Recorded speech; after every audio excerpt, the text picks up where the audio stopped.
Tinambakan na rin pala itong sa area ng Navotas Centennial Park. Dito sa area na to ay meron yung proposed gagawing project. Yung Navotas Coastal Development, yung extension ng SALEX simula dito sa R10 hanggang sa New Manila International Airport. Pero kung makikita mo dito, para siyang kalsada or siguro bypass road. Din natin itong SALEX project o itong Southern Access Link Expressway simula dito sa R10 hanggang dito sa Navotas Centennial Park. Ito yung R10, dito tayo magsisimula. Tapos diretso hanggang dito sa Navotas Centennial Park. Yung SALEX project kasi, Shoreline Expressway siya. Dito dadaan hanggang makarating sa Bulacan. So dito sa Navotas Centennial Park, ito yon. Meron na siyang ginawang tambak dito, para siyang bypass road or kalsada. So dito kasi merong proposed project yun yung Navotas Coastal Development, tsaka itong SALEX. So yun naman ay dediretso, dadaan dito sa Tansa Navotas. Dito kasi meron ng reclamation project yan dyan. And then ilang kilometers, dito na yung Barangay Taliptip. Ito po yung sa ginagawang land development para sa bagong airport. So ang feature natin dito sa R10 hanggang dito sa Navotas Centennial Park. Kasama sa i-update natin itong SALEX. Tayo sa R10 Manila at i-update natin ngayon itong SALEX project. Marami na mga poste dito sa R10 Manila. So ito na po yung SALEX project. Soon dito sa R10 ay magkakaroon na ito ng expressway. Kaya ngayon mga poste pa lang. Isa ito sa mga busiest roads dito sa Manila dahil ang dami mga trucks dumadaan dito. Palabas, papasok dito sa port, pier at papasok ng expressway. So meron itong 4 section ng expressway. So meron itong 4 section dito sa expressway. Una dito itong i-build sa C3 R10 extension, Shoreline Expressway, Quirino Extension and Buendia Hilpuyat Avenue Extension. So itong C3 R10 extension, i-connect itong Skyway Stage 3 sa Sergeant Rivera in Quezon City sa proposed Shoreline Expressway dito sa R10. Tapos meron din Quirino Extension na magkoconnect sa Metro Manila Skyway Stage 3 at the Quirino Interchange at dito sa proposed Shoreline Expressway. So ngayon, kapansin-pansin dito sa R10, may mga poste na nagawa pero hindi pa siya binuhusan, wala pang mga girder. At sa ngayon, parang inalis pa yung mga ibang mga heavy equipments dito. Yan. So ano masabi nyo kabayan, itong SALEX project ay malaking tulong din to.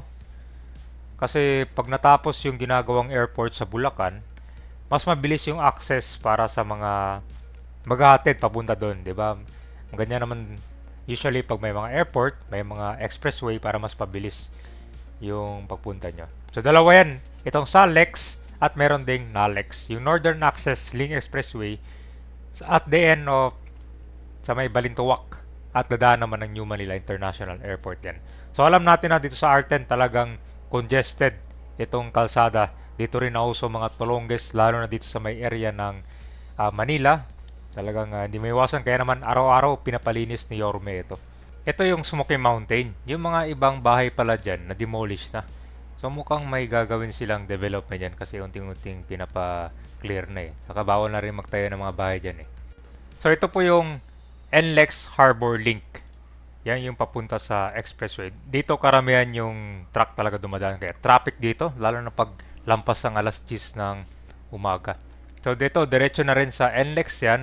Mindanao Avenue.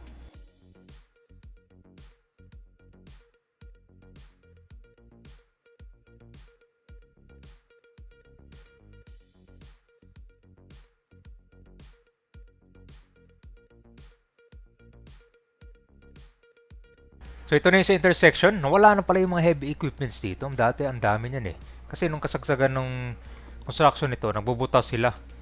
Tapos may binaon sila dito. Pero may mga ilang poste yata dito bago parating sa Navotas Centennial Park. Ngayon, pagdating natin dyan sa park, may propose kasi na gagawin dyan. Yan po yung Navotas Coastal Development. Magkakaroon ng daanan para sa mga sasakyan. At hindi lang sa daanan, magkakaroon din doon ng mga development tulad ng mga pabahay, mga commercial at iba pang mga purposes.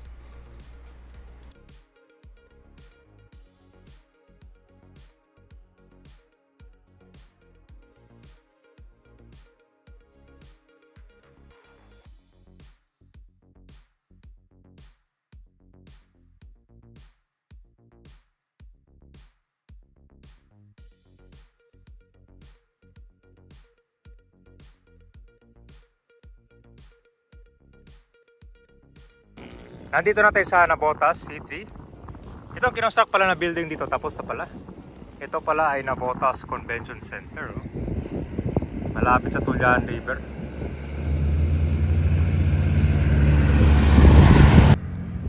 Kasi di ba merong project na gagawin yata dito eh. Kung napanood nyo yung about sa Navotas, para siyang kalsada na way papunta doon sa may Tansa. Pero hindi lang siya basta kalsada. Meron din itong mga gagawing development dyan. So ito yung parang coastal road na may mga iba't ibang developments na gagawin dyan. So mahaba na pala ito na tambak nila oh. At patuloy. Para siyang breakwater, pero pag titingnan mo sa aerial view, kalsada. Dating ko ito pasyalan.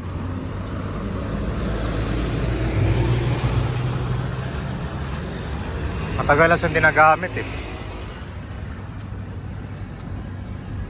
So dito sa Centennial Park Cabine, bukas pa pala tong park nila. Usually mga kwanto sila nagbubukas eh, mga alas 5. Ano, kaya maraming mga food stall dyan. No? Kasi ngayon, tirik yung araw eh. Tingnan natin yung tinambak nila.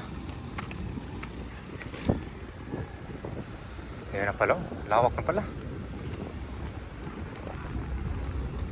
Ito guys, panibagong tambak sa Navotas.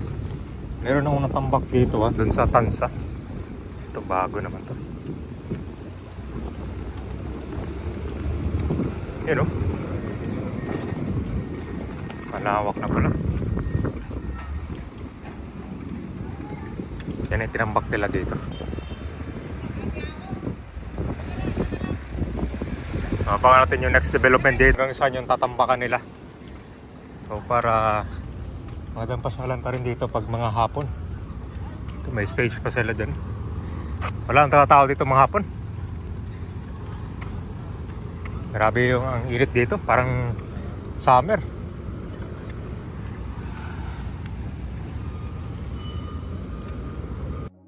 So ito na po yung latest construction update. Dito po yun sa Navotas Centennial Park. Ngayon, meron itong plano dito sa pagkipagtulungan ng San Miguel. Yan po yung Navotas Coastal Development. So ito ay dadaan din itong development hanggang sa New Manila International Airport. So meron din ito mga pabahay na gagawin dito, mahigit 3,000 units. Ito yung pinakamalaking pabahay project sa Navotas.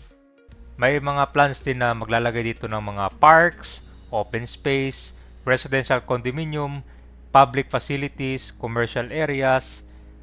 Mayroon din designated para sa mga vendors, tricycle, pedicab terminals.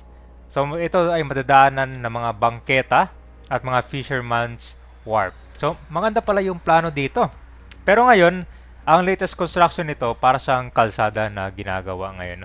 So abangan natin yung development kasi maganda tong project na ginagawa dito sa Navotas City.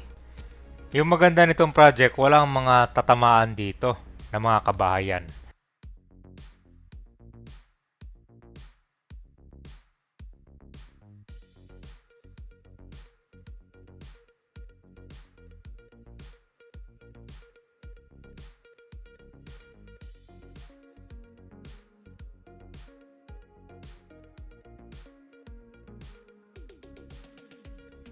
At ito naman yung daanan ng Salex project.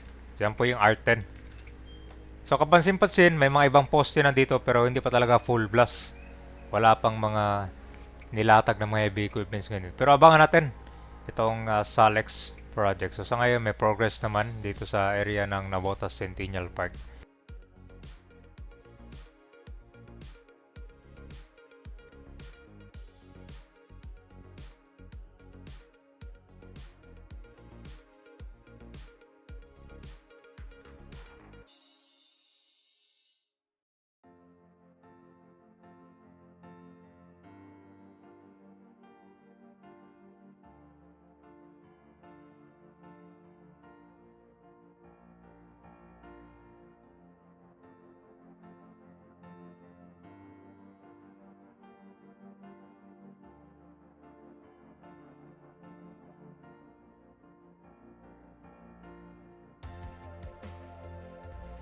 So meron din palang plan dito kasi pag expressway madalas mga 4 wheels tsaka mga motor above 400cc lang.